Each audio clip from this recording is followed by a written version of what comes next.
Hi guys, paalis kami ng bahay ngayon. Bala kasi namin pagupitan si Lucas dahil birthday niya bukas. Dantay ko pa si Loloy niyan, mga alas 5 na yan mahigit ng hapon. Kagagaling lang niya dyan sa trabaho, inaya ko na agad siya.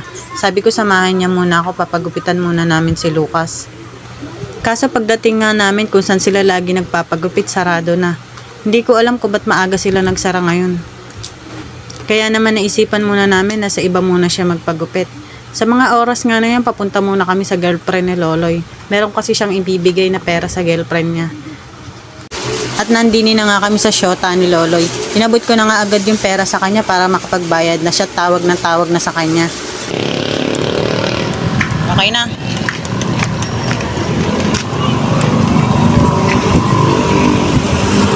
Lucas. At eto na nga ba ang sinasabi ko. Hanggang minamalas ka nga naman, mukhang naubusan pa kami ng gasolina. Buti na nga lang at malapit lang kami sa gasolinahan. Chinok nga lang daw to ni Loloy kaya umabot kami. Ang swerte ng may-ari ng motor na to dahil ipapapultang ko to for today's video. Char.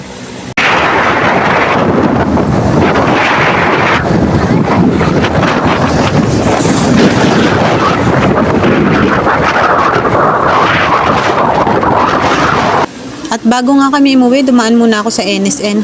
Meron kasi akong bibilin dito, coloring book para kay Lucas. At pagdating nga dito, hindi na alam ni Lucas kung anong pipiliin niya.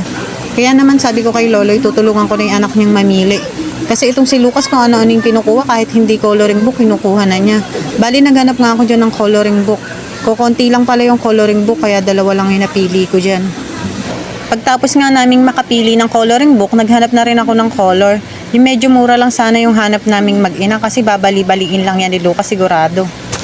At sa pag-ikot-ikot ko nga nakita ko na yung color na hinahanap ko.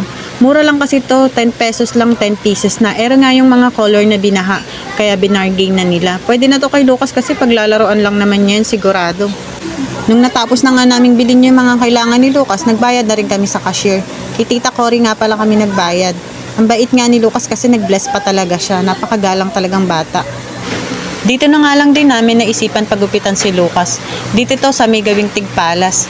Aircon din dito, tsaka mukha namang siyang maganda.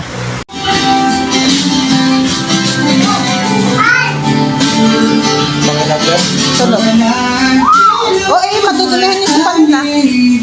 Tanggalin ito.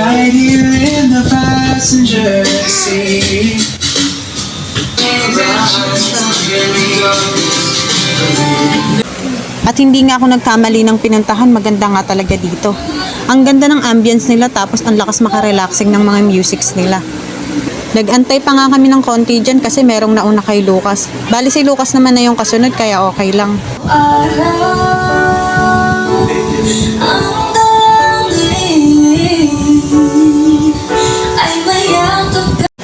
Tapos na nga siyang magupitan dyan kaya bibili muna kami ng ulam.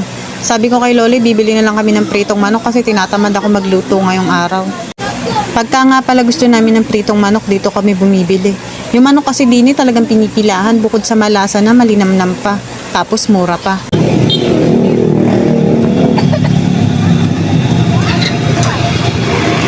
Pagtapos nga namin bumili ng ulam, pauwi na nga kami niyan. Muntik na kaming abuti ng gabi, hiniram nga lang pala namin tong motor na to. Akala ko kasi may sarili kaming motor.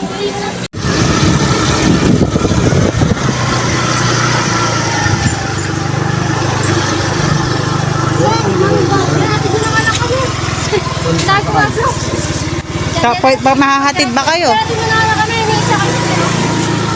Sige, kakunat mo, mamasahe ka na lang.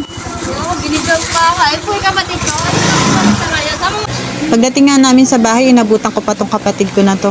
Luluwas kasi silang magjowa sa Manila. Doon na sila magtatrabaho, titira sila doon at doon na sila maglalagi. Kaya nga nagyayakapan na sila ni mama dyan. Akala mo ba mag-a-abroad? Siguro nga dahil ayaw na lang ni mamang may umalis sa amin kahit isa kasi nga kawawala lang ni papa. Kaya ganyan siya kayakap sa kapatid ko.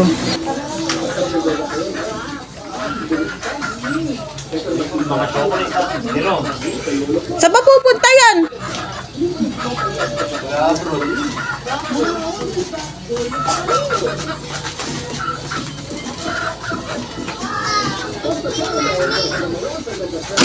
Pinaiyak mo na naman, Boyd, si mama.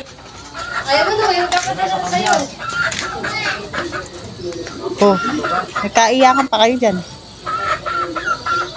Pagdating nga sa bahay, talaga namang ginalaw na ni Lucas yung coloring book niya. Tuwang-tuwa nga siya, tinatanong pa niya sa akin kung anong mga color yun. Ang galing nga ng bata na to, ang dali niyang makapick up. Tapos na nga kaming kumain mag-iina dyan, kaya nahiga na rin kami. Mamaya-maya lang matutulog na rin kami. Yun lang, salamat sa panonood. Bye!